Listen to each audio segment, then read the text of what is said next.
Developing right now on Morning News Now, war and peace talks overseas. This morning, President Trump and top allies meeting for the final day of the G7 summit in France, with the Iran deal and Ukraine war topping the agenda.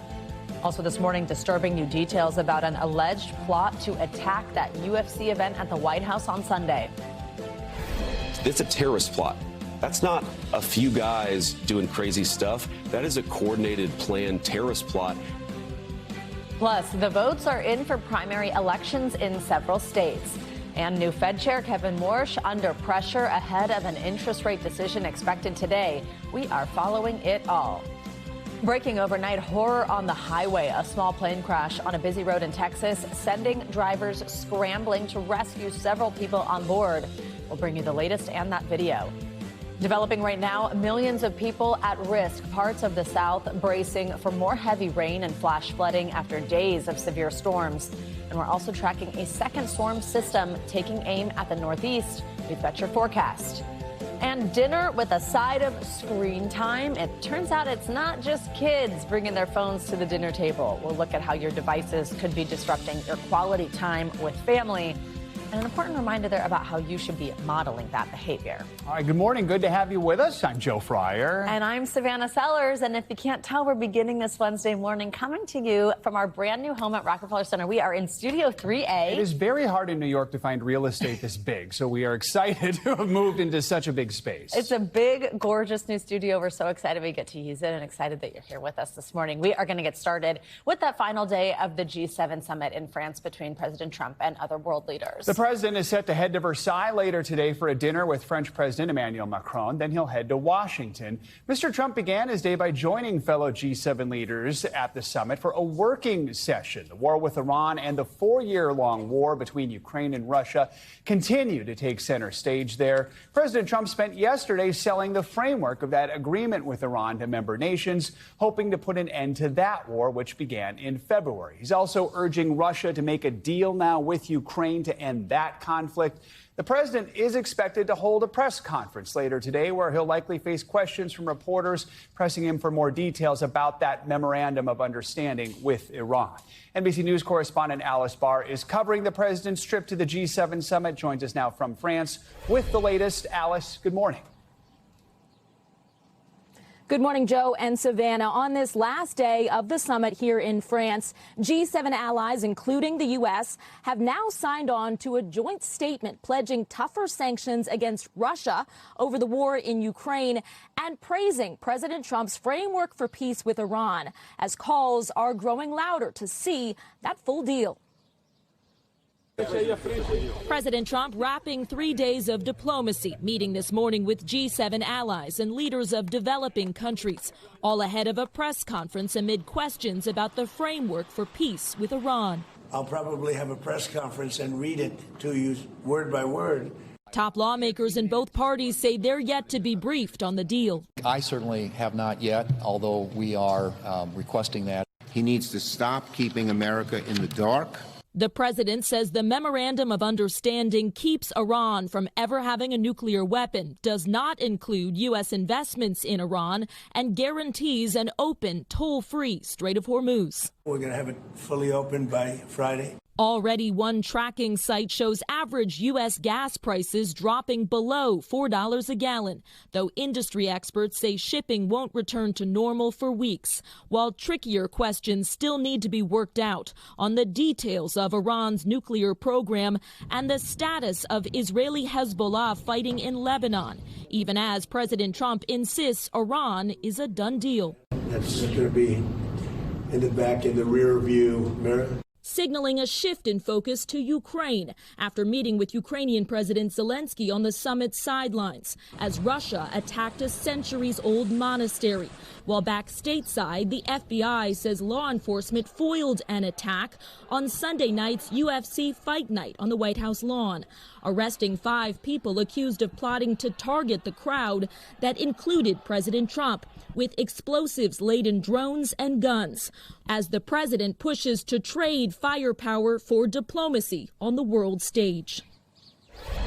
In another sign of lingering tensions, a U.S. official tells NBC News that Iran has fired multiple drones at ships in the Strait of Hormuz since the agreement was announced, and that the U.S. military has been shooting them down.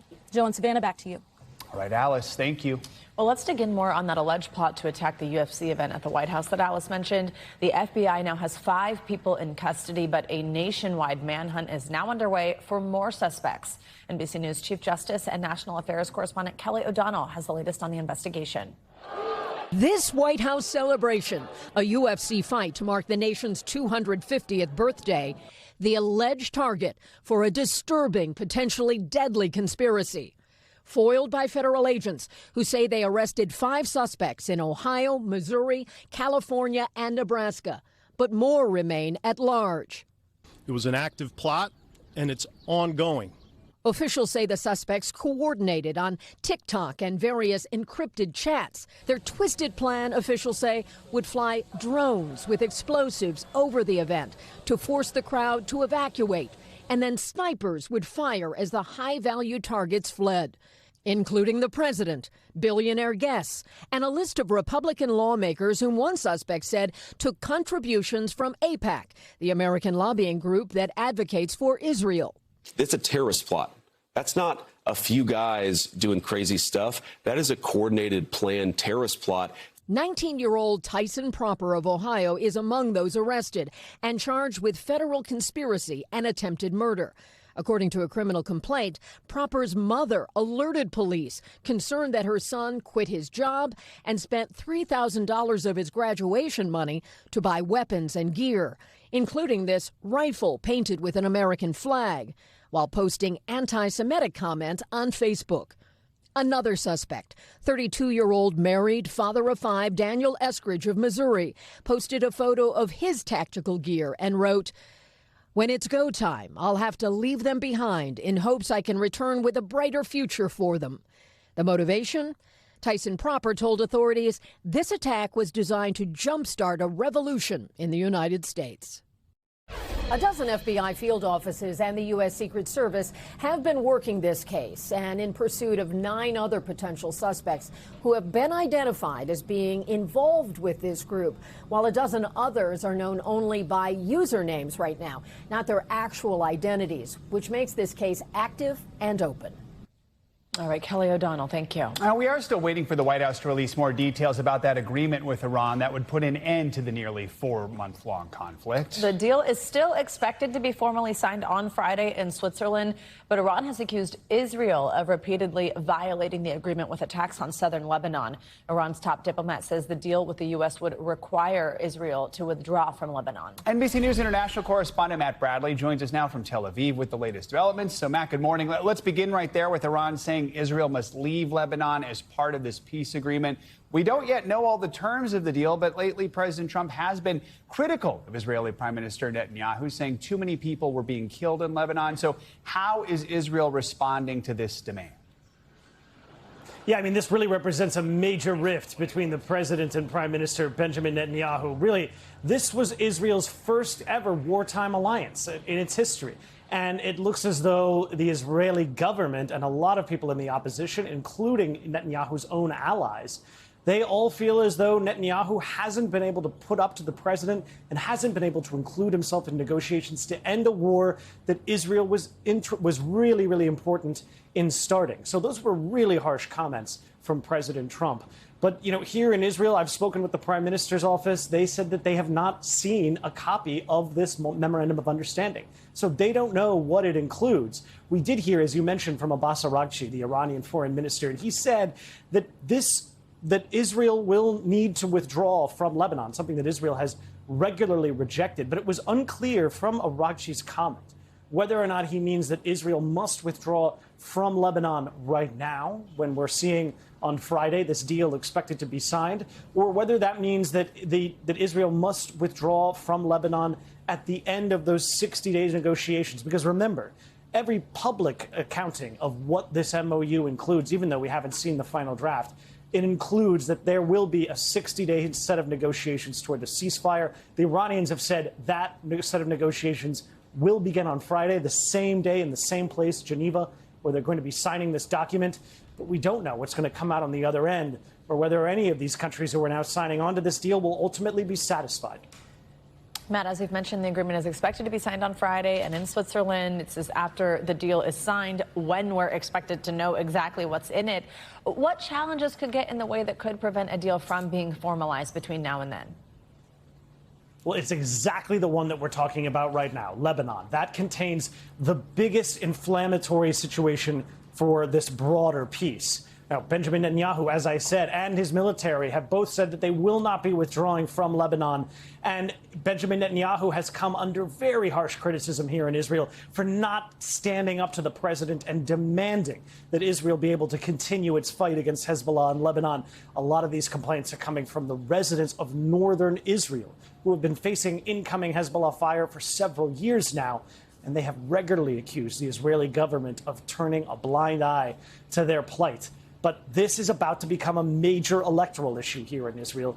Prime Minister Benjamin Netanyahu, after decades at the helm here in Israel, is about to come up on career-defining elections before the end of October. That could see Israelis reject him entirely, but it wouldn't come out yet, even with a situation like this where he is definitely facing some very harsh criticism. Matt, while we have you, what has just broadly in the Arab world been the response to the possibility of ending this conflict? Is there any skepticism?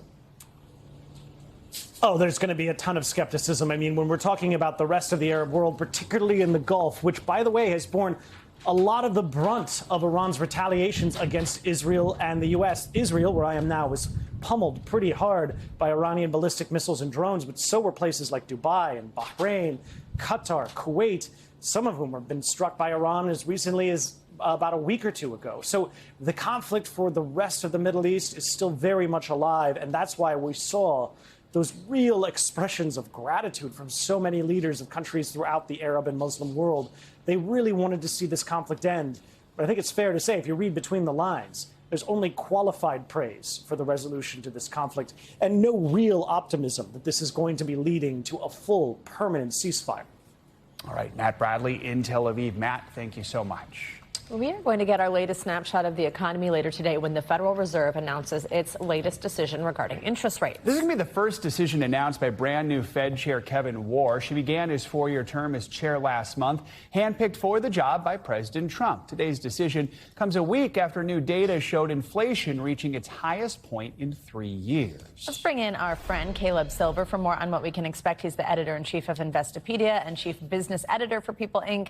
Caleb, great to have you here, first guest in our new home. I love what you've done with the place. It's like a skate park. I know, it does kind of look like that. That'll be later in the show. Yeah. Yeah, stick around. There's a tease. Okay, so big news here, obviously, just what's going to happen with interest rates, but also that this is the first Fed Reserve meeting for the new chair, Kevin Warsh. He says that he is going to remain strictly independent as the central bank is supposed to, but we know that the previous chair here, Jerome Powell, had really come under fire from the president for not lowering rates. What are you expecting to see, both based on the numbers, just what the economy is showing us, but also with that political backdrop? Yeah, he comes in at a very tricky time because the mandate was lower interest rates to make things a little bit more affordable, like mortgages for Americans. But right now you're looking at inflation, you said, at a 15-month high. And we still have a relatively stable labor environment. So we're probably going to get no change, 99% chance, no change in interest rates. But what's interesting is when you look out to the future meeting, September 16th, you see a 28% chance of an interest rate increase because probably of the inflation we felt. You go to October 28th, it goes to 33%. December 9th goes all the way up to 42%. One thing we're going to get today is the dot plot, the most boring yet the most important chart in all of economics. It tells you where members of the Fed think interest rates should be 6 months, 12 months out. Well, there's word that Kevin Warsh won't actually put his dot on that plot, so we don't know where he stands in terms of where he thinks rates should be. I wanted to ask you about that because for years we sort of sit here and talk about the fact that maybe the most important thing is that at the end of the meeting, hearing the chair talk, gleaning whatever we can about the future here. Kevin Warsh, not a big fan of that, of putting out that future guidance. What should we know about him and how he's going to tackle this? Yeah, he has said he does not want the Fed to be that communicative about the future direction of interest rates. It gives them less flexibility. So I would expect him to be quite tight-lipped about where he thinks rates should be. That said, today's press conference, 2:30, must-see TV for Fed geeks like me and Christine Romans. We're going to be watching. I got a watch party at my house. Come on in. But he's not going to say much. What he says and what he doesn't say will be very important important. But the fact that he is not going to put an interest rate forecast out there, if that's actually true, that's fascinating. I don't think we've seen that before. Are you seriously having a watch party? Oh, of course. It's like the Knicks. Absolutely. Just like the Knicks. Oh, the watch right? party goes all week. But tell us how you think markets react here, because we've seen a mixed bag. Obviously, the news of Iran had sent markets soaring, some record highs this week, but kind of a mixed bag throughout the rest of the week. Oil prices still kind of a question mark here. How do you think markets react to an interest rate decision? Yeah, that's the big bogey. It's what he says and doesn't say that the market will react to. But as you've seen, the market has reacted very positively to this dropping of oil prices right now. We got them around $75 a barrel. We got record highs for the Dow, NASDAQ and S&P close to record highs. Market is very enthusiastic about the fact that maybe inflation will cool a little bit, and we might have interest rates right where they are probably for the rest of the year if we don't get that increase at the end of the year. All right, Caleb Silver, great to have you as always. Thank you. Results are coming in from key primary elections in Oklahoma and Washington, D.C. On top of that, runoffs in Georgia and Alabama are setting up showdowns for control of Congress in November. In Georgia, voters put President Trump's influence in the South to the test in a runoff for a U.S. Senate seat. Now, NBC News projects Trump-backed Mike Collins defeated former football coach Derek Dooley, who had the support of the state's popular governor, Brian Kemp.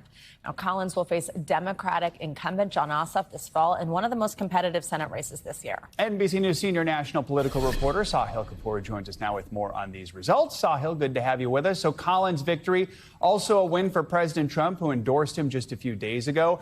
Tell us more about how he won and any other races you're watching in this swing state of Georgia.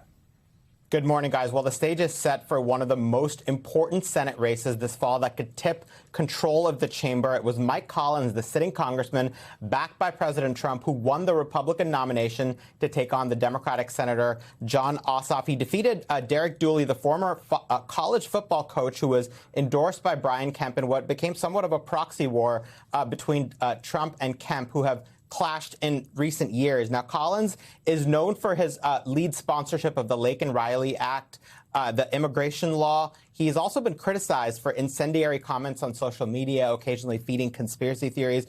Take a look at this money discrepancy between Collins and Ossoff. In April and May, Jon Ossoff had $32 million in cash on hand. Collins had just $1.2 million. That's a really significant gap. But of course, the outside groups, the super PACs, are likely to make up for that. Collins, for his part, calls Jon Ossoff the candidate of California and New York. Ossoff, for his part, says Collins supports wars, tariffs, and health care cuts. So this is going to be one of the major fights. This fall, Republicans see a rare opportunity for a pickup in Georgia, given that Donald Trump won that state 2 out of 3 times. Ossoff, however, for a Democrat in Georgia, is looking reasonably strong. Now, also in Georgia, the billionaire Rick Jackson defeated the Trump-backed Burt Jones for the Republican nomination for governor to replace Brian Kemp. He's going to face the Democrat Keisha Lance Bottoms in what's expected to be a very competitive race. The Democrats have tried, most notably with Stacey Abrams in recent cycles, to win that governor's race and failed. Will they have a better shot this fall? All right, Sahil, let's stay in the South. The Trump-backed candidate also won the GOP nomination for Alabama's open Senate seat. Walk us through what propelled him to victory there. Yeah, that's right. That's sitting Congressman Barry Moore. He defeated the former Navy SEAL Jared Hudson in the runoff for that Alabama Senate seat being vacated by Tommy Tuberville, who's running for governor. Trump held a virtual rally for Moore last week. Moore ran as a warrior for Trump's agenda, ran on a firmly pro-Trump platform, highlighted his opposition to sanctuary cities against trans athletes in women's sports in that deep red state. He will face the Democrat Everett West, and he is the heavy, heavy favorite to win this fall in Alabama. And Sahil, let's look west to California. Voters in the 14th congressional district there weighed in on a replacement for former Democratic Representative Eric Swalwell. A reminder, he was running for governor, then dropped out and resigned from Congress earlier this year amid allegations of sexual assault. What's the latest there?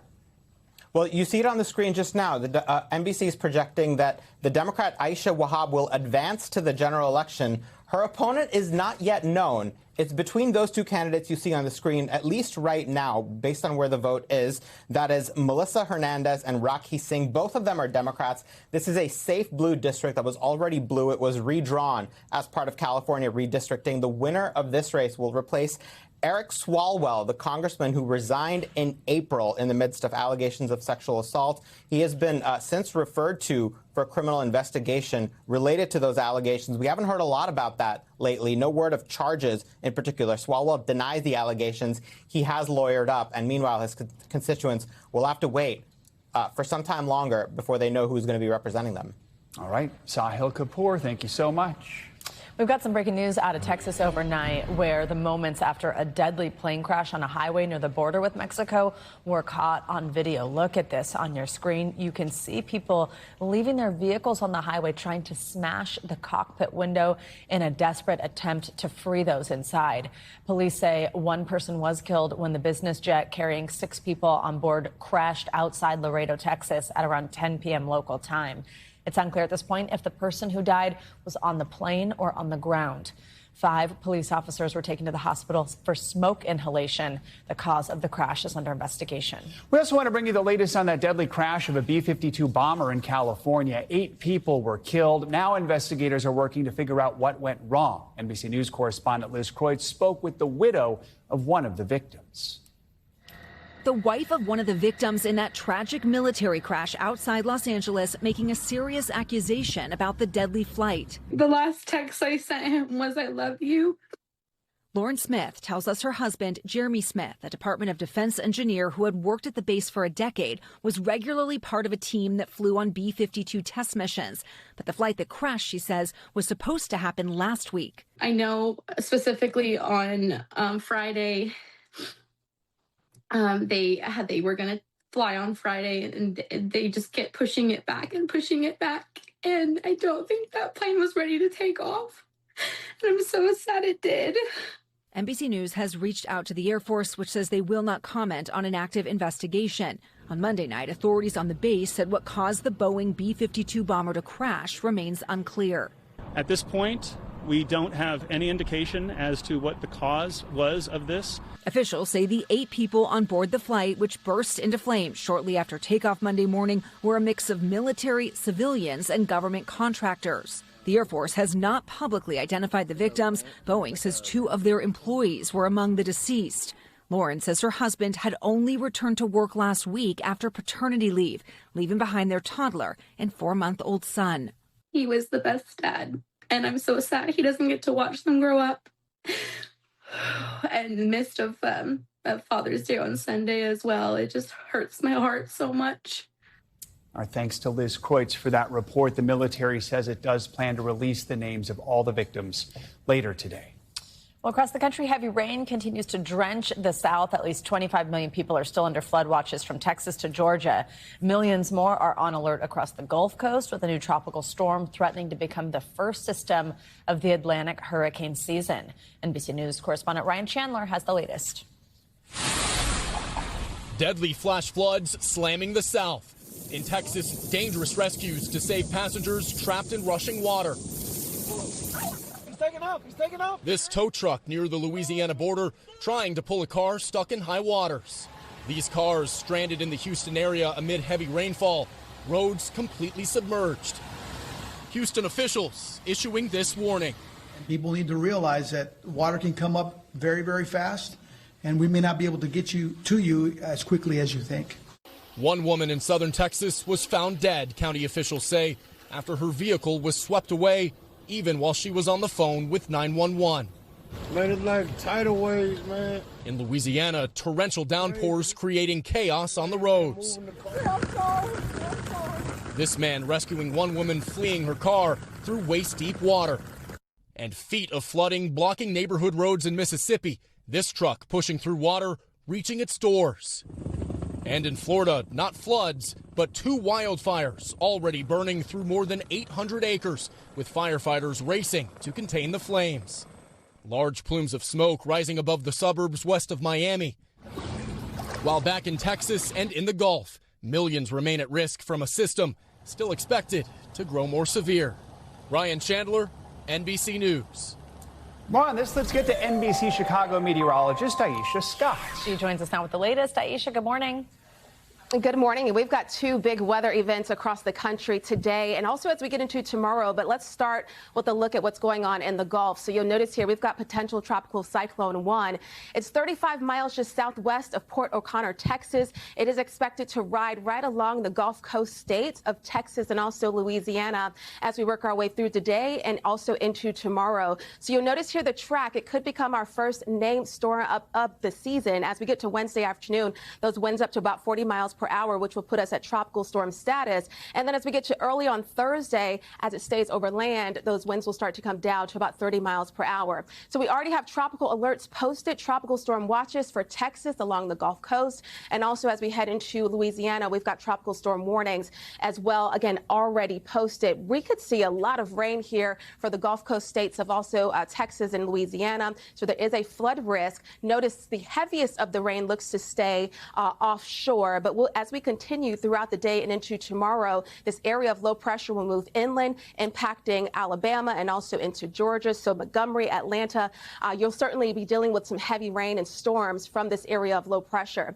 Notice here the rainfall forecast. The bullseye is over Louisiana through about Georgia and even into parts of South Carolina. And this is where we could see isolated amounts for parts of the area, anywhere from 10 to 20 inches of rain. So again, flooding is going to be a huge concern. Switching gears here to the Midwest. Once again, we are under the gun for more severe weather. We've got 46 million at risk for several intense tornadoes, especially as we get into central Illinois and also into Indiana. We could see damaging hail over 2 inches in diameter and wind gusts up to about 75 miles per hour. Illinois leading the country right now as far as tornado reports go. And we could see those tornado intensity reports up to about EF3 status. So we'll be watching that as we go through the rest of today. Notice here, severe storms. This is where we are right now. We've got severe storms pushing through Iowa, a severe thunderstorm watch in effect through 11 o'clock this morning. These storms are out ahead of a pretty strong storm system, especially for this time of the year. But we'll see those storms firing up out ahead of this cold front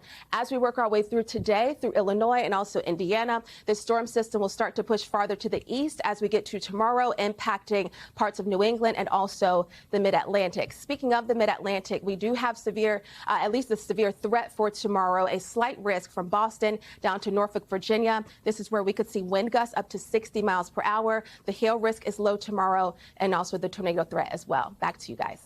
All right. Aisha, thank you so much. Appreciate it. Yeah, great to have you with us. Much more to come here on Morning News Now. Later this hour, a growing trend in the American diet. More people turning to supplements for a boost in overall health. But do they work?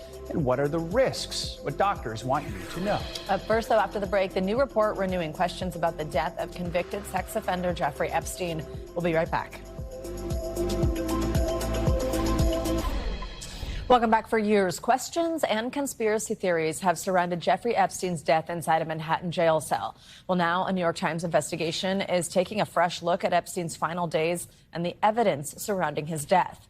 NBC News senior international correspondent Stephanie Gosk has more. At the heart of the Epstein saga, one of the key questions: did Jeffrey Epstein actually take his own life? The New York Times releasing a months-long investigation attempting to answer it. That it would have entailed a massive conspiracy that would have been nearly impossible to pull off to murder him. So everything points towards the fact that he killed himself. Relying on millions of publicly released documents and dozens of interviews with inmates, prison guards, law enforcement, and others. The report revealing notes it says Epstein hand-wrote in the days before his death, including this one. "Only pain to me and others in the future," it says. Not very much fun. Epstein's cellmate Nick Tartaglione, since convicted of multiple murders, tells the Times that Epstein came back from court after being denied bail and asked, "How do you make a noose?" Tartaglione says he caught Epstein preparing for suicide twice, including trying to tie a sheet to the grate over the cell window. Tartaglione says he told the guards, but nothing was done. Days later, Epstein was discovered motionless, but still alive. What the DOJ Inspector General concluded was a possible suicide attempt. 2 weeks later, Epstein was found dead in his cell. The Times investigation focuses on Epstein's last cellmate, Efrain Reyes, who said he told Epstein, "Don't try to kill yourself in this cell," according to a document in the Epstein files. Reyes was later moved out of the prison, saying he warned guards, "Get him a good bunkie. He's not good to be alone." Epstein did not get another cellmate. Inmates are very unlikely to hurt themselves if they have somebody near them. And so that was a huge mistake. Both of Jeffrey Epstein's cellmates in the federal prison in Manhattan say they told prison guards that they were hearing suicidal thoughts from their cellmate. But instead of Epstein getting more monitoring, he was ultimately left alone in his cell. And within 24 hours, he was dead. Back to you. All right, Steph, thank you very much. Well, joining us now is NBC News legal analyst Danny Savalas on this. Danny, good morning. So, in your opinion, does this new reporting strengthen the case that Epstein died by suicide? It does. It offers evidence of his state of mind. It doesn't offer any new forensic evidence. There are still claim disparities in things like the autopsy evidence, different autopsies, evidence there. But this provides additional evidence that he may have had the intent in the time leading up to his suicide to commit suicide. And that is probably not going to do a whole lot to dispel rumors or conspiracy theories, because it is also generally known in prison that if somebody is getting attacked by another inmate, they might falsify a suicide attempt so as not to cast any kind of aspersions on another inmate, which can make life even more difficult when you're incarcerated. If jail officials did ignore repeated warnings about Epstein's mental state, is there any legal action that could be taken? What would that even look like? Not likely, because the main reason, too, number one, it is very difficult to sue the federal government. But number two, even if you could, there are very strict time limits for filing these claims. The federal government will allow you to sue it sometimes, but they make it very difficult. Lots of hoops to jump through. And you have to file an administrative claim. We're now 7 years out. All the applicable statutes of limitations and times to file claims have likely run. Same thing likely with any criminal responsibility for anyone else other than the people who have already been investigated. What questions about Epstein's death remain? Really, I mean, at this point, we've gotten every single piece of evidence I think that we're going to get. So the bottom line is, if you're someone out there that still thinks, and there are many people, that this was part of a conspiracy theory, you're likely going to believe that no matter what you hear. But my view from the beginning has always been, you know, I go to a lot of prisons and a lot of jails, and frankly, they're not run that well organized. So the idea that some grand conspiracy could infiltrate the prison without anybody knowing or anyone leaking seems unlikely to me. But look, there are a lot of very reasonably minded people that think and have thought and will continue to think that there's more to this Epstein death story than meets the eye. Danny Savalas, thank you so much. Coming up, new guidance for doctors prescribing popular weight loss drugs. Our friend Dr. Kavita Patel joins us for our weekly checkup. That is next on Morning News Now. We're back now with our weekly medical checkup. This week we're talking about how more people are using supplements and what you should know before taking them yourself. Plus, why popular weight loss drugs like Wegovy and Zepbound are now recommended as first-line treatments for weight loss by some doctors. We've also got a new survey that found that most families are bringing those devices to the dinner table. So we've got some tips to make family meals phone-free. Here to break down these health headlines, NBC News medical contributor Dr. Kavita Patel. Dr. Patel, good to have you with us. So let's start with that study on the increase in use of dietary and herbal supplements. How are Americans using these supplements differently? What are some of the potential risks here? Yeah, Joe and Savannah, we all know people, ourselves included, who are using supplements. Here's what the data over the last several decades has shown. Looking at tens of thousands of adults over time, that overall the use of supplements has increased from 51 to about 60% of United States adults that are using supplements. But here's what's interesting. It's not the multivitamins or things that we often think about, which have multiple kind of vitamins and minerals. That usage has gone down. It's single individual types of supplements. Think things like turmeric, ashwagandha, hyaluronic acid, collagen supplements.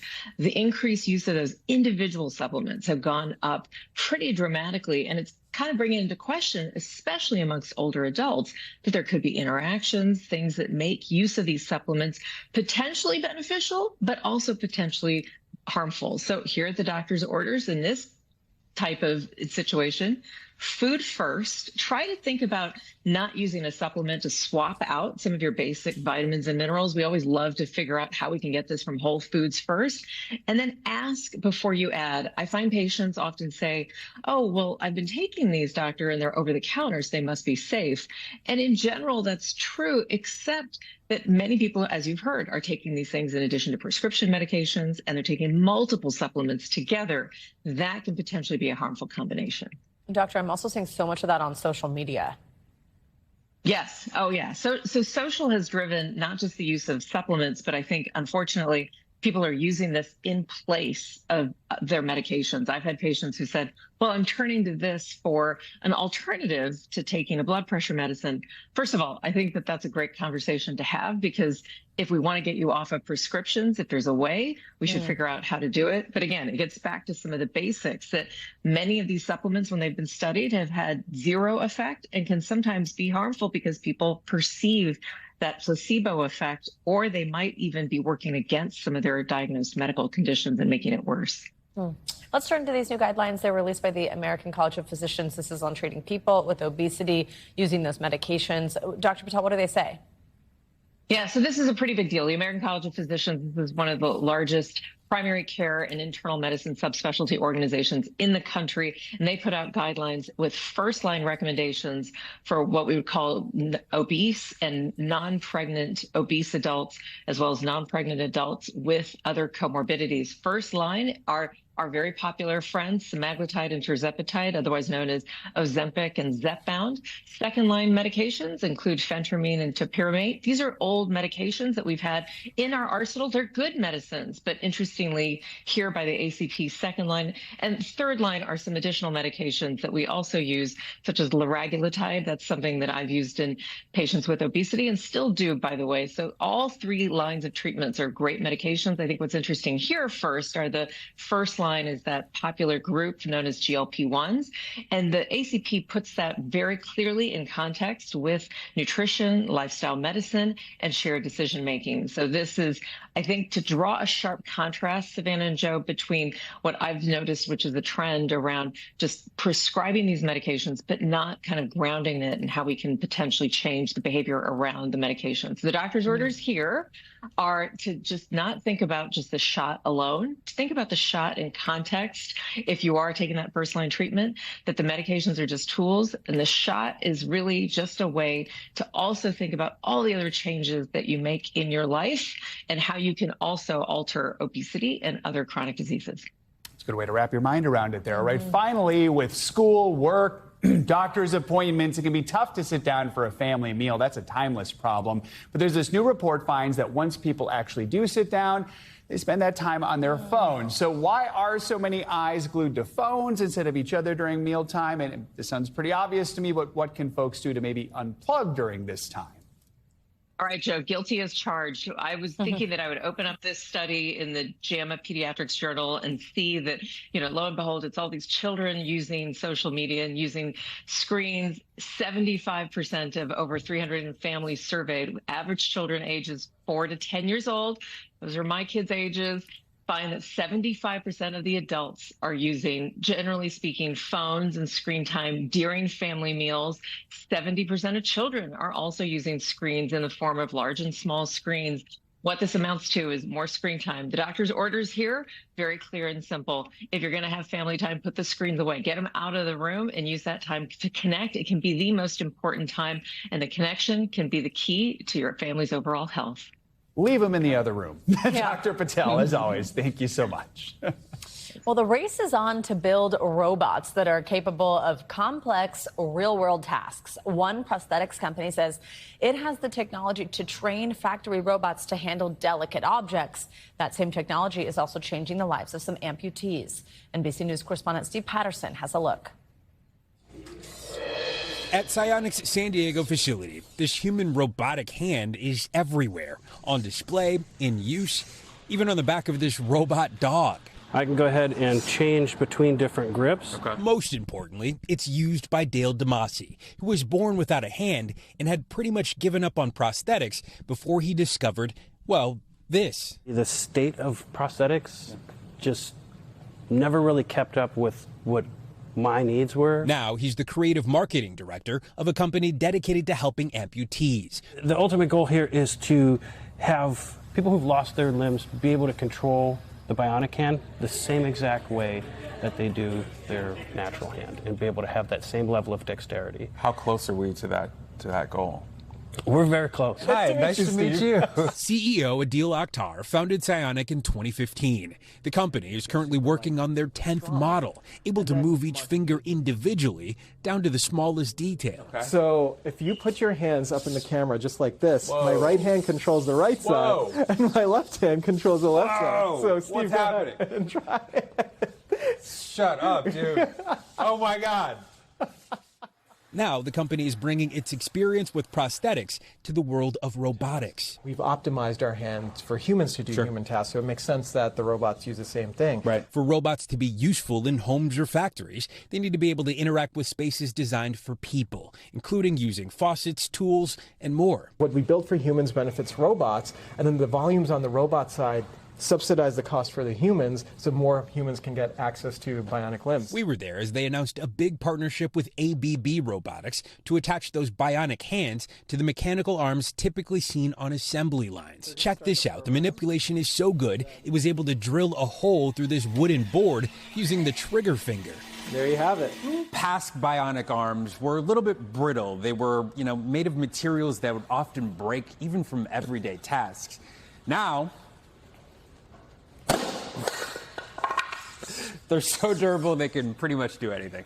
Adil says the plan is to reinvest the money they make from partnering with the robotics industry and put it back into helping people like Dale. I grew up watching Star Wars and, seeing Luke Skywalker get that bionic hand to actually be wearing something that's so close to that is pretty amazing. Life-changing tech, helping robots adapt in a human world, and more than ever, vice versa.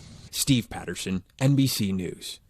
All right, coming up, history at the World Cup. Argentina's Lionel Messi proving his GOAT status once again. His incredible hat trick and other highlights. That's next on Morning News Now.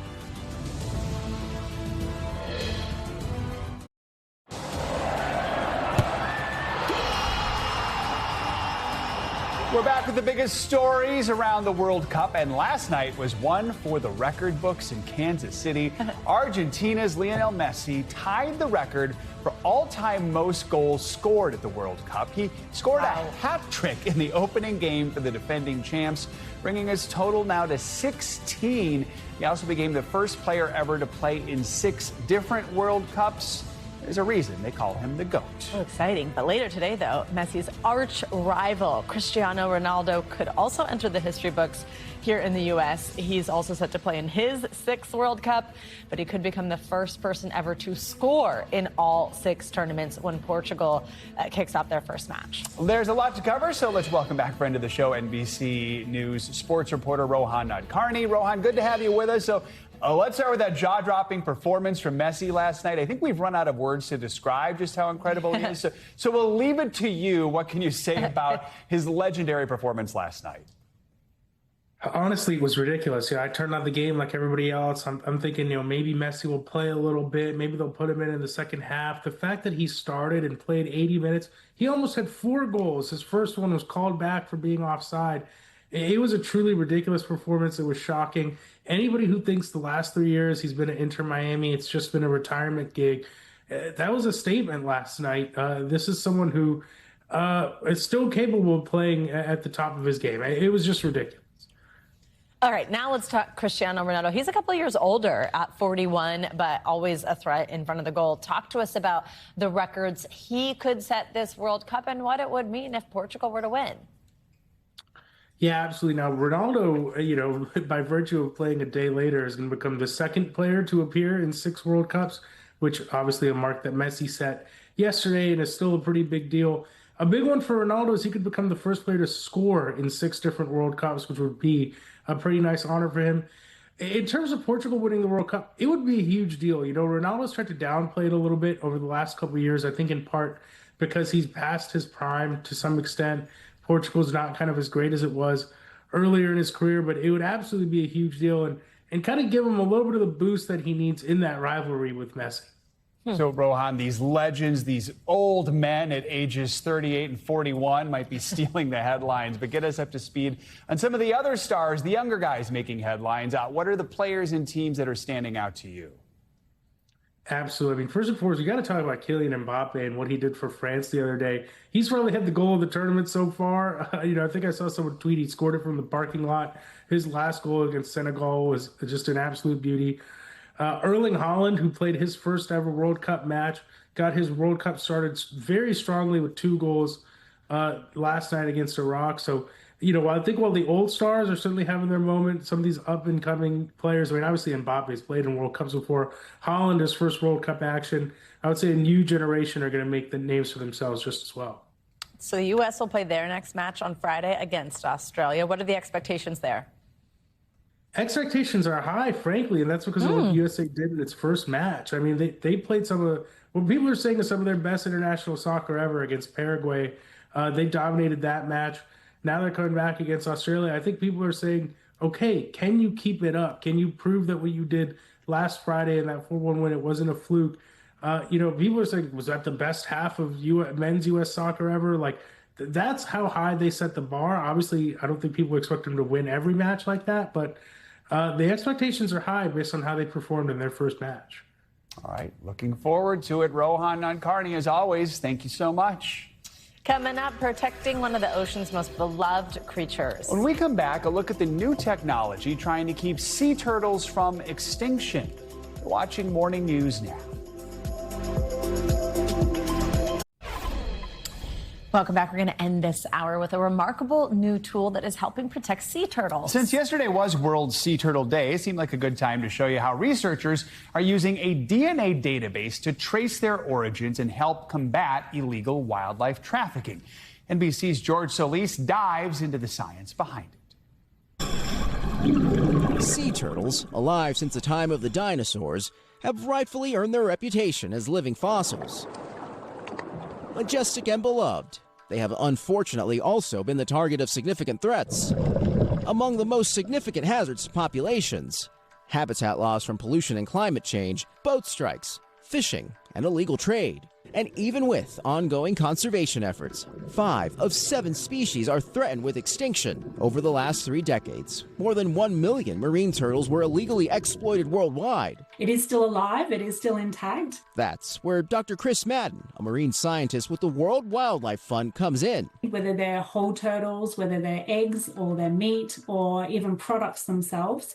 And so we need to be on cautionary absolute standby to know that this is a threat that we need to reduce as much as we can. About a decade ago, Dr. Madden and her colleague, Dr. Michael Jensen, were in Australia researching turtles when her interaction with a hawksbill turtle, among the most impacted by the illegal turtle trade, inspired a potential species-saving idea. We knew we could take DNA from wild turtles and tissue samples, but we just didn't know if we could do it with tortoiseshell. That became the genesis for what would become ShellBank, the world's first and most comprehensive marine turtle DNA database. Researchers can now extract DNA from any turtle source to pinpoint nesting beaches thousands of miles away and learn which populations are most at risk. We're able to use DNA to be able to understand what turtle populations we have, how they're connected, and how they're being impacted. And so that's a real game changer. So far, the databank stands at about 20,000 records, with some more being added every month. 38 countries are also looking to get involved, with some governments already using the data to crack down on the illegal trade. WWF also operates a strong buyer beware campaign to educate people what to look for and what to avoid.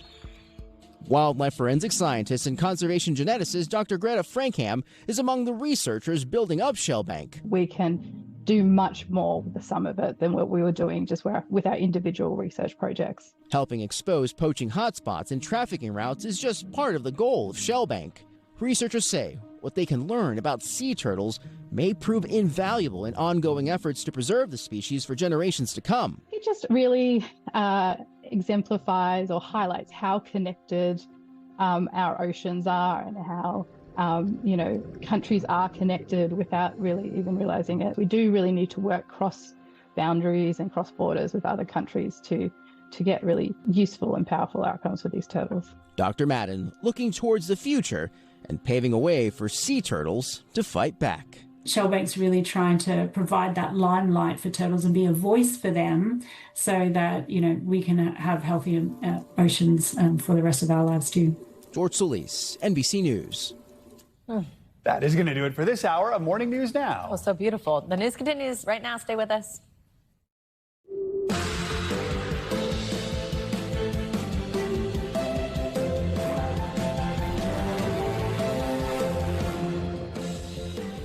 Good morning. Thank you for joining us from our brand new studio. It's good to have you with us. I'm Savannah Sellers. I'm Joe Fryer right now on Morning News Now. Endgame. President Trump closing out that G7 summit overseas. He's playing defense over his plan to end America's war with Iran. Its fine print still largely a mystery, even to some leaders on Capitol Hill. Even before that deal's officially sealed on Friday, Mr. Trump may already be eyeing his next military move, trying to stop Russia's war with Ukraine. And back home, 5 are arrested in connection with that alleged plot to attack Sunday's UFC event at the White House. We are covering it all. Breaking overnight Lone Star tragedy, a business jet caught on camera plunging into the side of a highway in southern Texas, killing one person. Bystanders and witnesses rushing to the wreckage to save those inside. We'll bring you those harrowing stories of survival in just a moment. Plus, hold the line. We're watching your wallet, looking ahead to a key decision on interest rates coming later today. It's the first under a new Federal Reserve helmed by Trump-tapped Chair Kevin Warsh. Despite the commander-in-chief's deafening calls to cut, economists expect the stong to stay the same. That means for your money, with inflation still nagging consumers across America. And later in the hour, could a simple vaccine hold the key to preventing fentanyl overdoses? We've got an exclusive first look at a potentially groundbreaking new clinical trial aimed at tackling America's opioid crisis, one shot at a time. That can mean a lot to many people all around the country. Let's begin this Friday with the final day of the G7 summit in France as President Trump continues to meet with fellow world leaders. The president began his day earlier this morning with a meeting of those G7 leaders before meeting with the president of Egypt, the country not a part of the G7 but does have close ties with member nations. Mr. Trump has spent a lot of time during the summit touting the agreement to put an end to the Iran war that began nearly 4 months ago. The deal is expected to be formally signed on Friday in Switzerland. NBC News Chief White House correspondent Garrett Haake is traveling with the president and has the latest. Garrett, good morning. President Trump concludes this summit in just a few hours after 2 days of describing and defending his plan to end the U.S. war with Iran. But that plan, said to be just a page and a half long, still has not been publicly released or even seen by some of the president's allies on Capitol Hill or in Israel, according to an Israeli official. And all that uncertainty is just adding to questions about what exactly this agreement achieves and what it all may cost. President Trump on the closing day of the G7 summit. The global gathering dominated at times by his plan to end the U.S. war with Iran. It's a very strong deal. Nobody knows what it is, but it's very strong. And most people seem to be very happy. The plan itself said to be a page and a half long, not yet publicly released, but the subject of intense discussion and speculation from the summit on the shores of Lake Geneva, where some world leaders have reviewed it, I think it's a game changer, to the halls of Congress, where even the Senate's top Republican hasn't seen the agreement's text. And I assume we will, at some point, hear from the administration with greater specificity. The president promising transparency only after the agreement is ceremonially signed Friday. I'll probably have a press conference and read it to you word by word. President Trump also suggesting he may now pivot his focus towards ending Russia's war on Ukraine, a conflict that during the 2024 campaign he repeatedly pledged to stop on day one of his presidency. The president saying the war has no impact on Americans, but expressing concern for the lives lost, while leaders here agreed to deliver more long-range weapons to the country. They go to this front and they get blown up. And Ukraine is losing a lot of people, too. I mean, the whole thing is ridiculous. So, I'm going to do whatever I can. All this as back in the U.S., 5 people have been arrested and charged with conspiracy to commit murder and other counts as part of a plot to attack Sunday night's UFC event at the White House, according to court documents unsealed Tuesday. The alleged conspiracy involved flying explosive-laden drones into the crowd, then firing on spectators as they fled. The FBI arresting suspects in multiple states, but officials say more remain at large. The president is expected to conclude this summit with a news conference at which he's sure to take more questions about that Iran deal. Then it's off to Versailles for a private dinner with French President Macron, a bit of a 250th anniversary gift to the United States from our most important revolutionary ally. Of the dinner at Versailles, the president said he's a fan of beautiful places, and Versailles is not gold leaf. In his words, it's the real deal. All right, Garrett, thank you very much. For more analysis on this, let's bring in retired U.S. Army Colonel Bill Edwards. He's the Director of Counter Unmanned Aerial Systems Operations and Training at ENSCO. Good morning, Colonel. Good to have you with us. Hard to find a place with more protection, more security than the White House. But what challenges emerge when thousands of people are there at this UFC event over the weekend at an open-air event like this? Good morning, and thanks for having me. This is a significant event specifically around the use of small drones as a threat platform and our mass gathering venues. It's clearly a security challenge, and we're seeing this uptick in the evolution of these small drones, which is incredible. This is a wake-up call for all of us as it pertains to, like I mentioned, mass gathering venues, but also our critical infrastructure and sensitive sites. Are counter-drone capabilities something that security teams would prepare for at an event like this normally? Yeah, you would think that this is part of the security package. I call it 3D physical security, where you talk about the physical ground aspect, cyber, and now the air domain, which is the small drone. So you would think at an event like this, it would be part of that package. But as we look at all of the venues across our country and all of the sensitive sites and the critical infrastructure that we really need to think about and protect, I'm not sure that's actually happening. Investigators say the suspects were planning to use these commercial drones strapped with explosives along with sniper teams, not to mention the use of these encrypted chats to communicate with each other. Just what does all of this tell us about how domestic terror threats are evolving? They're evolving rapidly. They're using encrypted communications. They're becoming more and more challenging. Also, this type of plan was very creative from these individuals. And it's taken a playbook out of past events over the last several years, so that obviously they're paying attention. Social media is not helping. Obviously, it's unfortunate that all of these techniques, tactics, and procedures are readily available on social media. So we have some serious challenges as it pertains to the evolution of small drones. And we need to really think more clearly about how we set up our security programs around events like this one, but also those events that we take our friends and families to every single day that are open air events and are going to need this type of protection.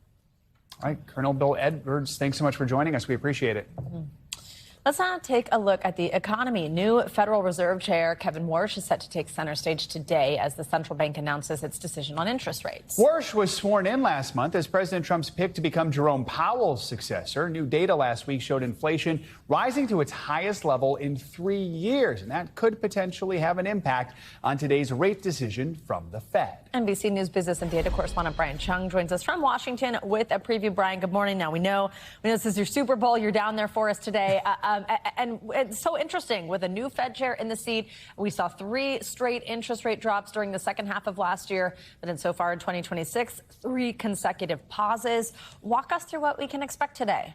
Yeah, Savannah, Joe, good to see you. I mean, the short answer is we're not expecting much in terms of what the Fed will actually do, but what will we hear from the new Fed chair? And that's because we're not expecting the Fed to move on interest rates. The expectation heading into this is that they'll hold steady on rates where they are, continuing that trend, as you point out, over the last 3 meetings of not doing anything with interest rates. They want to see what happens with the labor market as well as what happens with inflation. But this is all about the new guy that's in charge. You have Kevin Warsh in his first policy setting meeting meeting. He's taken over the reins from Jerome Powell for about the last 4 weeks or so. But this is his first big stage meeting where he's going to have an announcement on interest rates. There'll also be these economic projections for what could happen with the economy and with interest rates going forward. There's been a lot of chatter from potentially those Fed watchers that have suggested maybe Kevin Warsh wants to change the way that he communicates with the press and with the public at large. Will we see any of those changes today? That's going to be a huge question in his first meeting.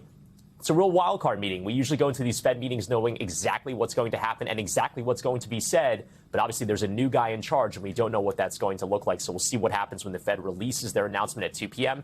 Alongside that press conference, which I'll be in at 2:30 Eastern. So we'll have to see if it's a scoreless Super Bowl or not this year. President Trump, we know, has been urging the Fed to keep lowering rates, and that led to that tension between the president and the former chair, a guy he appointed, Jerome Powell. So right now, how much pressure is Kevin Warsh under, especially with inflation continuing to creep up?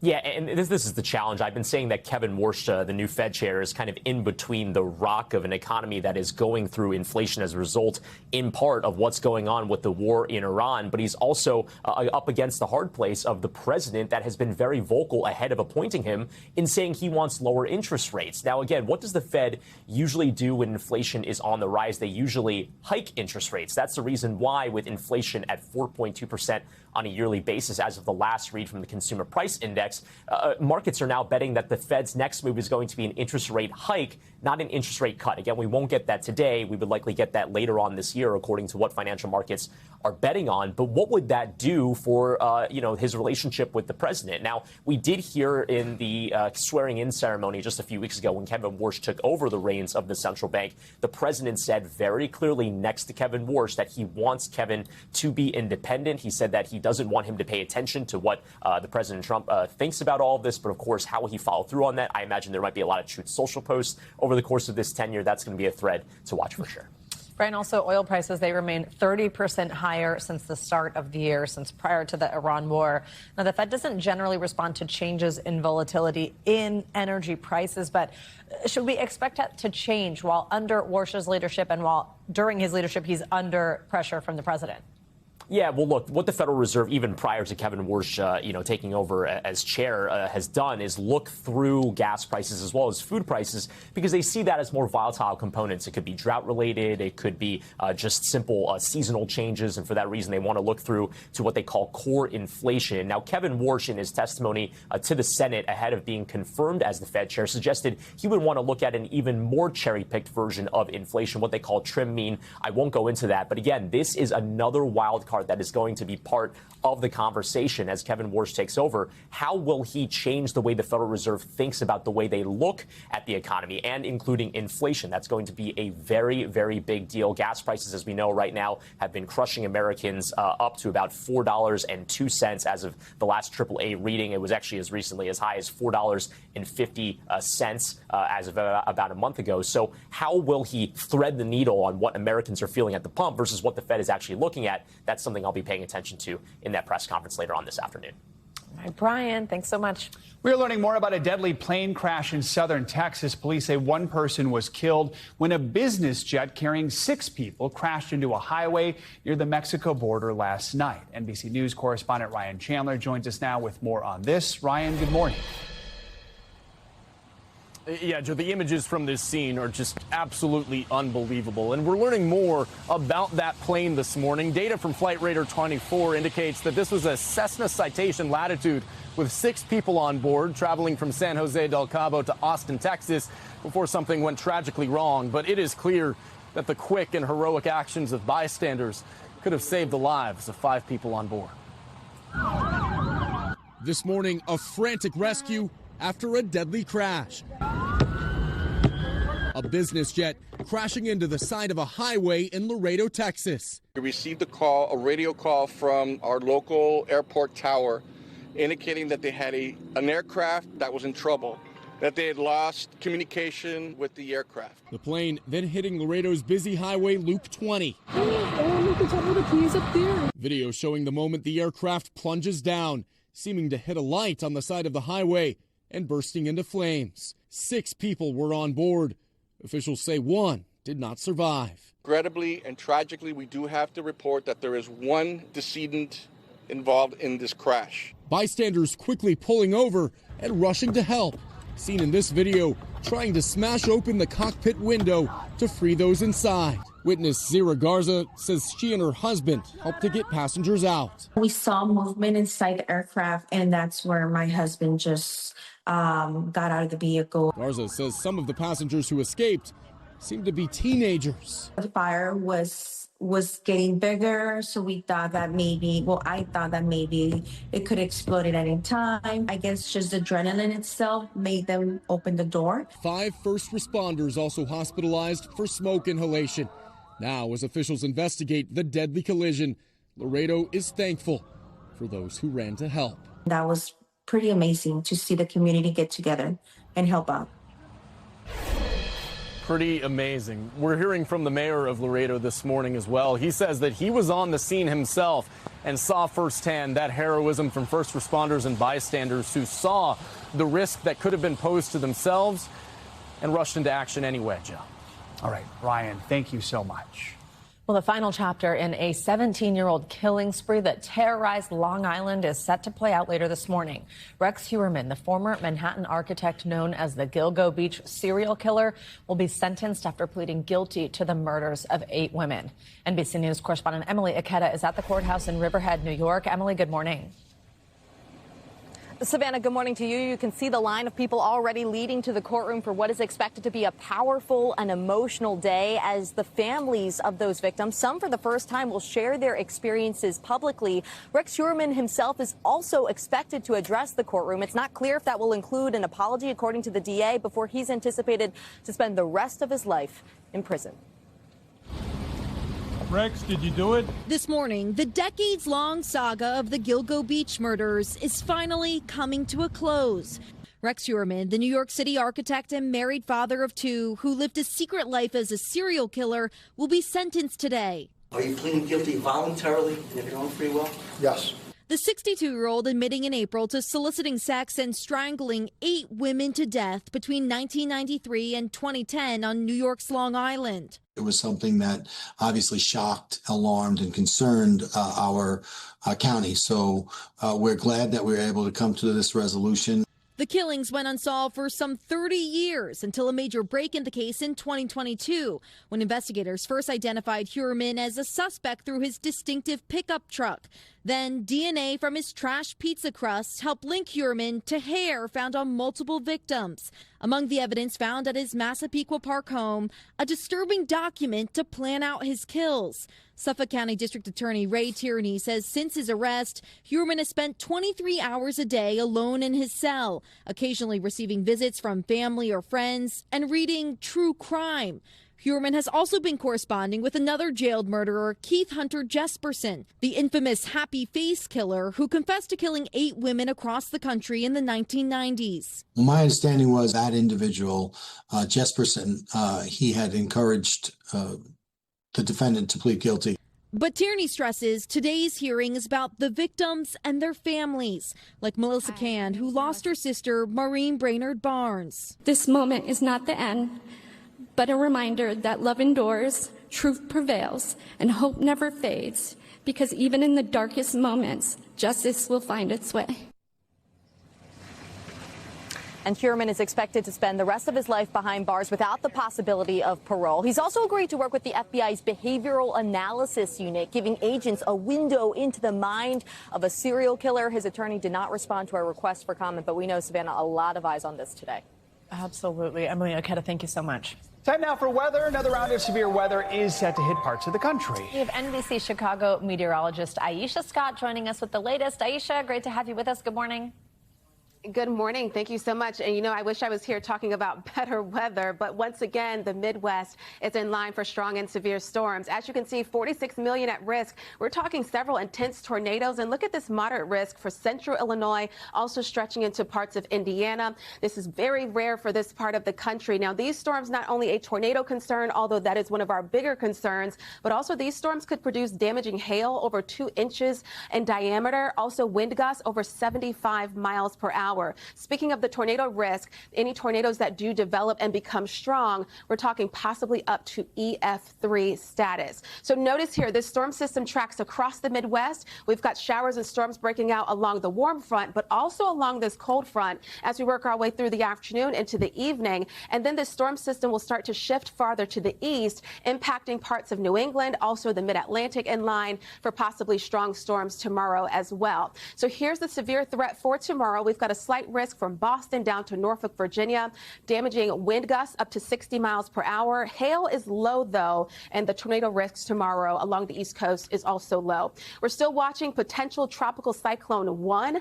Currently, it's located 15 miles just east-southeast of Port O'Connor, Texas. It is expected to continue north and east pretty slowly as we go through the next couple of days. So Wednesday afternoon, 40-mile-per-hour wind gusts. It could become our first named tropical storm of the season. And then as we get to Thursday morning, it stays over land, continuing to weaken. Back to you guys. All right. Thank you, Aisha. Well, as summer rolls in, it is time to start preparing the grill for all the holidays that are right around the corner. The 4th of July weekend is just a couple weeks away. Of course, it's typically one of the busiest times to get away during the summer season. Millions of Americans are expected to hit the nation's highways and the skyways. NBC News senior correspondent Tom Costello has a look at what you need to know before you hit the road. Hey, Tom, good morning. Hey there, you know, we've had a very busy summer already with the World Cup, fans pouring in from all over the globe into the United States. And looking ahead to Independence Day, expect even busier roads, airports, cruise ships, all ahead of the country's very big birthday milestone. With July 4th just around the corner, the countdown is on for what could be yet another record breaker for summer travel as America celebrates its 250th birthday. History began on July 4th, 1776. Everything before that was a mistake. Over the long holiday week starting June 28th, more than 72 million people are expected to travel 50 miles or more. And the vast majority will go by car. Gas prices now about 90 cents higher than they were this time last year. AAA says its travel forecast is up slightly from last year, with the largest increase for those hitting the high seas. Top destinations include New York, Miami, Anchorage, Orlando, and the top spot, Seattle, which is not only a major port for ships. It's also one of several cities hosting the World Cup games around the holiday. Elsa Thora says her summer holiday in the U.S. may have started with soccer, but she's looking forward to the 4th of July celebrations as well. It's something that I've always wanted to experience, and I feel like also this one being obviously 250th will be extra big, maybe. Travel experts say the combination of the 4th falling on a Saturday this year, the World Cup and America 250 are leading to higher airfares, with the average domestic round-trip flight $488. According to Going, which says that's a 16% jump from last year. But Going says there are still some deals to be had, with the best day to fly on the holiday itself. If you travel in the morning on the 4th, you also are giving yourself the most opportunity for getting to your destination on time and being able to still experience all that 4th of July nighttime activities. So we mentioned this increase in cruises. AAA is saying that this year could even surpass pre-pandemic levels, and one reason may be the ability of travelers to know the costs up front. Experts say they always advise people, do the math yourselves, figure it all out. Because even if it's a cruise or an all-inclusive resort, sometimes you got to figure out what's actually cheaper, and don't forget to figure out and figure in the tips. Back to you. All right, Tom, thank you so much. Much more to come on this hour of Morning News Now. A little later, we are counting down to liftoff as NASA prepares to enter a bold new era of space exploration in just a few short weeks. First, though, after the break, from the pitch to the plate, World Cup fans flocking to the U.S. for a cultural experience like no other. It's making for some pretty viral moments online that are uniquely American. We'll explain next.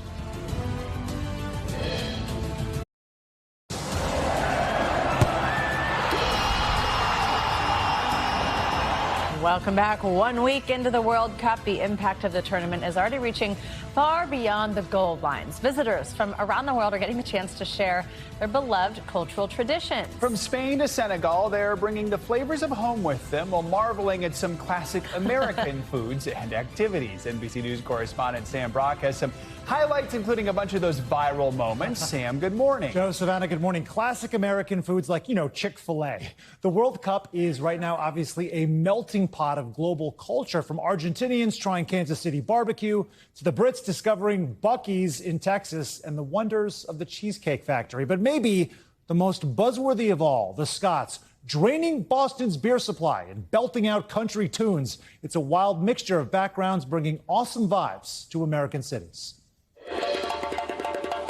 It's the heartbeat of the World Cup. Fans feeling the rhythm of Senegal's drums in New Jersey. The power of Norway's Viking Row on Boston's escalators. And the sounds of Scottish bagpipes blaring on New York's East River. Another factor uniting fans around the globe is actually their sampling of American culture. Trying Chick-fil-A in America for the first time as a Brit. With food and drink playing a prominent role. Texas phenomenon Buc-ee's unlocking all sorts of secrets. I love Buc-ee's. It's so cute. There's also the mind-blowing revelation that is the Cheesecake Factory. My taste buds have been blessed. And the wonder of Kansas City barbecue. That unbridled joy extending to the streets, where Cape Verde fans celebrating a stunning draw against Spain with Boston police officers, while Ecuadorians partied in Philadelphia on the Rocky Steps. It's been such a spectacle on the field, but the one off it has been almost the healing that we all needed. And one group certainly feeling the love.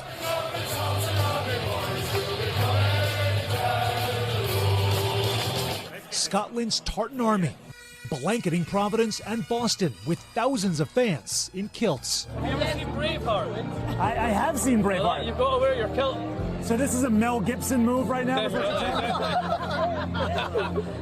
got to wear it. All the while seeking out nourishment. The Tartan Army, what is the strength of this force? It's usually filled by beer. Amazingly, the beer, we've never seen anything like it, actually ran out at the Samuel Adams Tap Room in Boston. They like a lager or a light lager, and we got two really good ones for them. Maybe it explains the bagpipes with a drum beat behind it. And the beautiful tunes at iconic Fenway that feel awfully American. Boston has met Scotland, and Scotland has met Boston. They were made for each other. The T-line should dig a tunnel through the Atlantic right to the heart of Glasgow. Think those guys were having a good time? For what it's worth, one of the first questions that I got when I spoke with members of the Tartan Army was, why wasn't there more beer on the plane? We did not get an exact number, but there are at least, guys, 20,000 strong in the States, with their charm capturing a country's admiration along with so many fans from all over the world. I will say they also generated $10,000 of donations to the local children's hospital in Rhode Island, 20,000 plus in total to charitable organizations. So they're not just drinking beer, they're also doing good for society. Partnering for a cause. So is it that they ran out of beer on the plane, or they wanted more selection of beer on the plane? They literally ran out of beer. There we go. And the Sam Adams God bless those flight attendants. Sam, you like to drink ranch dressing too, I know, right? I love to chug it by the gallon, but I did not this time. Thanks for asking. Thanks, Sam. That was great. It is a royal milestone for the future King of England. Kensington Palace confirms 12-year-old Prince George will attend Eton College this fall. He's going to follow in the footsteps of his father, Prince William, and his uncle, Prince Harry, who both attended the prestigious high school near Windsor Castle. NBC News international correspondent Molly Hunter has more on this. Molly, good morning. That's right. It's one of the most prestigious schools in the country, turning out some 20 British prime ministers, a load of British celebrities and names that you would recognize. And now for the second time, a future king. Take a look. A long-awaited and much-anticipated royal announcement. Kensington Palace confirming 12-year-old Prince George is heading to Eton this fall, one of the most prestigious all-boys boarding schools in the country. He'll follow in his father, Prince William, and Uncle Harry's footsteps. When it came down to it, tradition prevailed. William obviously has great memories of his time spent at Eton and wants his son to share in that. Prince William became the first senior royal to go to the school in 1995, photographed here on his first day with parents King Charles and Princess Diana, and little brother Harry, too, who would follow 3 years later. William signing the registry and sporting his new school uniform. Diana's brother, Earl Spencer, also attended the school, and she was a big supporter of the elite education.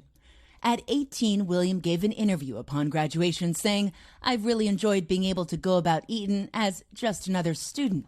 For Harry and William, the school's location, across the river from Windsor Castle, meant tea time occasionally with their grandmother, Queen Elizabeth. For George, it's just a 15-minute drive from his family's home, Forest Lodge. When you hear the words Eton College in this country, it automatically suggests wealth and privilege, but also a very high-level education. And there's also the tradition that comes with it. You only have to look at the uniform with the black tailcoat, the pinstripe trousers, the white collars and bow ties. Shoving, pushing. There are less formal traditions too, like the wall game, a rowdy annual game, part rugby, part soccer, which Prince William enjoyed during his years there. But George has also been slowly introduced to more public-facing royal duties.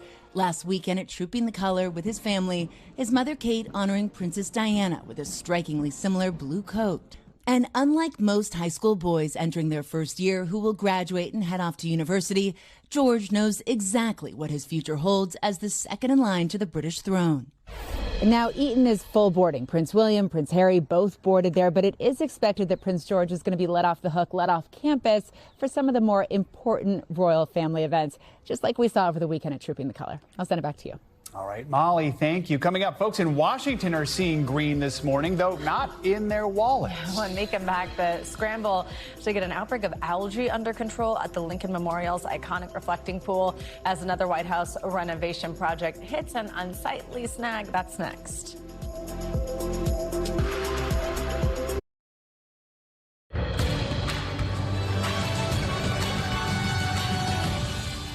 Back now, the closer look at what's making news in the world of politics this morning, starting with new charges against protesters during that immigration crackdown in Minnesota. NBC senior national political reporter Sahil Kapoor joins us now. Hey, Sahil, good morning. Good morning, Savannah and Joe. We begin today in politics with the Justice Department charging 15 Minnesota protesters who are demonstrating against the aggressive immigration raids in the state. The protesters are being accused of attempting to disrupt law enforcement and face charges including conspiracy to impede or injure federal officers. Minnesota's U.S. attorney claims they used blocks of ice and cars to slow down vehicles, as well as plastic homemade shields to physically resist police. It was during this crackdown when DHS agents shot and killed protesters Renee Good and Alex Preddy, which sparked a national outcry and changed the trajectory of the Trump administration. And here in Washington, committee leaders in the House and Senate have reached a major bipartisan deal on a housing affordability bill aimed at boosting the supply of homes and slapping limits on private equity investors buying up houses. The deal, reached by Republicans Tim Scott and French Hill and Democrats Elizabeth Warren and Maxine Waters, represents a rare bipartisan breakthrough in an otherwise statistically unproductive Congress. It comes after the bill had stalled for months in the midst of disputes between the House and Senate. The Senate hopes to pass the bill this week, and the House returns next week. And finally, President Trump announced in a morning social media post that he wants the Senate to cancel today's hearing for his DNI nominee, Jay Clayton, whose confirmation is critical to getting the votes to revive the expired FISA Section 702, the warrantless surveillance program. This comes as a shock to Senate Republicans who are trying to expedite this nomination. And to add a slight bit of intrigue, as Trump himself put it, he's threatening not to sign a bill resurrecting FISA Section 702 unless it's paired with his Save America Act election overhaul, which Republican leaders have repeatedly made clear has no chance of passing, and which leaves both Trump priorities in limbo. And that is where we begin today in politics. Savannah and Joe.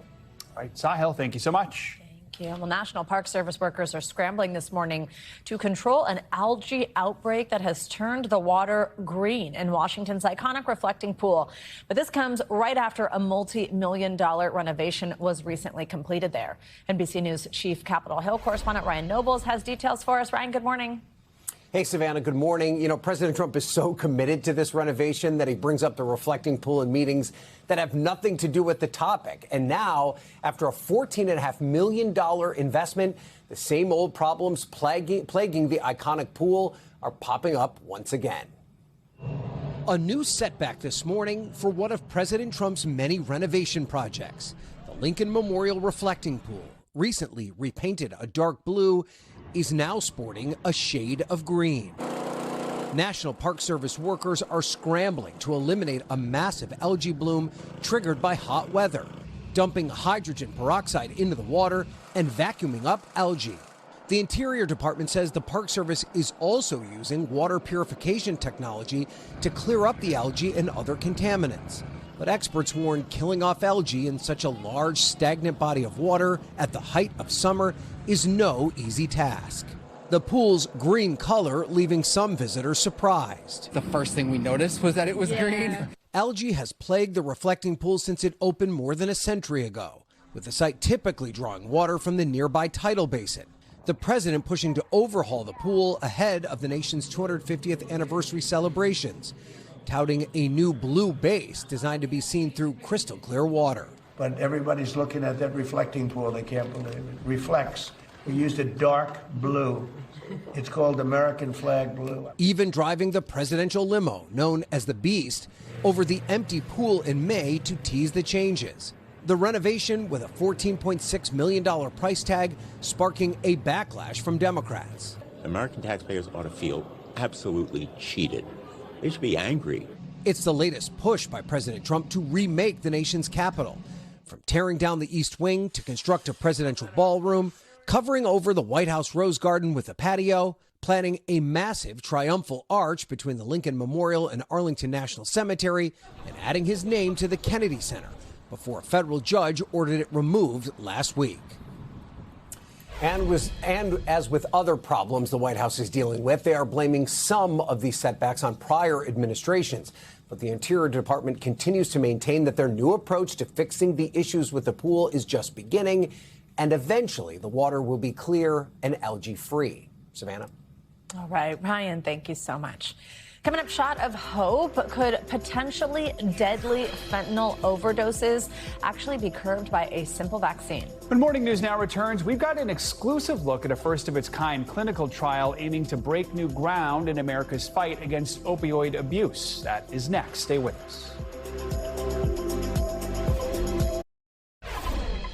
We're back with an NBC News exclusive. We have a look at a potentially groundbreaking vaccine that could help combat the opioid crisis in the U.S. It's an experimental shot designed to help prevent fentanyl overdoses. Despite a recent decline in those overdose deaths nationwide, fentanyl remains the deadliest drug in America. Last year alone, there were nearly 70,000 overdose deaths in the U.S., and more than half were linked to fentanyl. This new vaccine has shown promise in an early-stage clinical trial.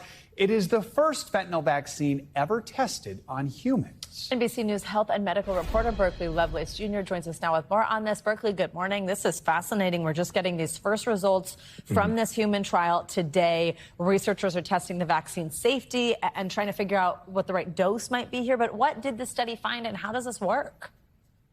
Yeah, so this vaccine works differently than a traditional vaccine. So instead of training the immune system to fight a virus, it trains the immune system to attack and recognize fentanyl. So the idea is that the fentanyl will bind to this antibody and prevent it from reaching the brain. If the drug can't reach the brain, then it can't produce its deadly effects. And so you're right. Right now, this is just the first part of the trial. It was 16 patients who did not have opioid use disorder. And so the next part of the trial, the next phase here, will basically give people a shot of fentanyl under the doctor's supervision to see whether or not the vaccine works very well. So a couple of questions here. Who is the vaccine designed for, and what have researchers learned about any possible side effects? Right. So right now, this is going to be viewed as as a use case for people who are at risk of overdose, so people with opioid use disorder. That being said, the company Armor Sciences also says that they want this available for everyone who wants it as well. And right now, the vaccine is pretty well tolerated. Right now, the company says that the side effects are similar to what you would see with a flu shot. But it's also important to remember that this is also very early. And so it'll take larger trials before we see the broad scope of what the side effects could be. So we already have medications to reverse overdoses and then also treat overdoses. So like, how would a vaccine fit into that toolkit? That's right. So a vaccine wouldn't replace those tools. They would simply add to them. So Narcan, which everybody knows, can reverse an overdose that is already happening. And so a vaccine here could help prevent an overdose from happening in the first place.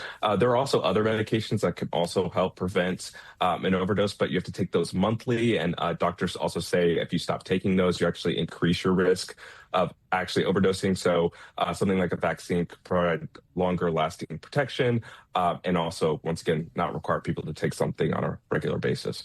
Obviously, some experts see promise here, but others do have concerns. You mentioned this is very early in the process. So what are some of the biggest questions that still need to be answered? Yeah, so that's right. So the early trial found that this vaccine can produce these fentanyl-fighting antibodies. So the next question is, how well can the vaccine actually protect against fentanyl overdose in the real world, and for how long? There's also some concerns about how the vaccine works. And so doctors actually use fentanyl in hospitals as a pain reliever. And so, of course, that could actually provide some problems in the hospital if somebody has these antibodies that fight against fentanyl. So those are also concerns that they'll have to work out in these clinical trials. But right now, it's pretty hopeful that this vaccine showed this benefit in this early trial. All right, Berkeley, thank you so much. It is nearly liftoff time for a new state-of-the-art telescope from NASA. In less than 3 months, the Nancy Grace Roman Space Telescope will launch into orbit. It's expected to see farther into space than we've ever seen before, roughly 1 million miles from Earth. NASA hopes to discover the secrets of dark matter and dark energy and possibly thousands of planets outside our solar system. Julie McHenry joins us now with more on this. She's the senior project scientist for the Roman Telescope at NASA's Goddard Space Flight Center. Good to have you with us, Julie. I mean, this telescope, nearly 2 decades in the making, cost more than $4 billion to build, so folks at home aren't going to be able to buy one. Also expected to scan the cosmos 1,000 times faster than the Hubble Space Telescope. Walk us through everything it can do and also what that name is, where it comes from. So the Roman Space Telescope is NASA's next astrophysics flagship, sort of the next really big thing that NASA is doing. And our superpower is to be able to map out large regions of the sky with exquisite performance and sensitivity. So we're going to get to see large regions of our universe in a completely new way. We're named after Dr. Nancy Grace Roman. She was NASA's first chief astronomer. She is the person who really had the vision for NASA to do space-based astrophysics, so to put telescopes in space. So she's sometimes called the mother of Hubble, and she was a remarkable woman who was able to bring together sort of scientific ability, but also an understanding of how to bring large teams together to do extraordinary things. Take us back to the beginning. When did the idea for this telescope come to be? Well, the idea for doing this kind of science started, around, in the first 10 years of this millennium, right? So, it's sort of 2000 to 2010. And that's because astronomers had recently discovered that our universe behaves in a way that was completely unexpected, that instead of, just continually expanding, it's actually accelerating. And so people wanted to think about what kind of observatory would we need to build to better probe this extraordinary thing that we were seeing in the universe. And at the same time, folks realized, well, there's other really compelling questions. What kind of planets are around other stars that the same kind of observatory could also address? So in 2010, a major community prioritization basically said that of all the things that we can do in astronomy, this is the thing that we think is most important. So once the Roman telescope's launched into space, it'll take a few months to get it up and running. The hope is to capture some of the first images by the end of the year. what makes this one different from NASA's other space telescopes? The primary difference is our ability to survey large regions. Just to give you an example of what that means, one of the surveys that we plan to do is a survey of our own Milky Way galaxy. And this survey is going to take a month with Roman. The same kind of observations would take over a century with Hubble, so this is not something that our previous missions could do. We will find more than 20 billion stars. That will make it the largest catalog of astronomical objects that's ever been produced. And we'll use this to study the details of what's going on in our own galaxy. And that's with just 1 month of Roman. So it's really, really spectacular what we're going to be able to do. We don't have a ton of time left, but if you could just quickly tell us a little bit about this whole concept of dark matter and dark energy and why it's important to study that. So I'm fascinated at how our universe works. We believe that we started with a Big Bang, and then the universe expanded from that point. Dark matter makes up most of the matter in the universe, and gravity acts on that, so it tends to pull things together. Dark energy is this crazy property that causes the universe to accelerate apart from itself. So it's kind of the equivalent of, if you imagine you threw a ball up into the air, and we all know with gravity, the ball comes back down. With dark energy, it would be the equivalent of the ball continuing to accelerate out. So our universe is doing that. So if we can measure the history of how our universe has expanded as a function of time, and if we can measure how the structure in our universe has grown with time, we will be able to understand the nature of dark matter and dark energy, because both of those things are pulling in different directions. Sorry, that was unfair. We only have a few seconds left. Can you please explain how the universe was created? Julie McHenry, thanks so much for joining us this morning for this exciting news. We appreciate it. We thank you for watching, and remember, stay updated on breaking news and top stories on the NBC News app or watch live on our YouTube channel.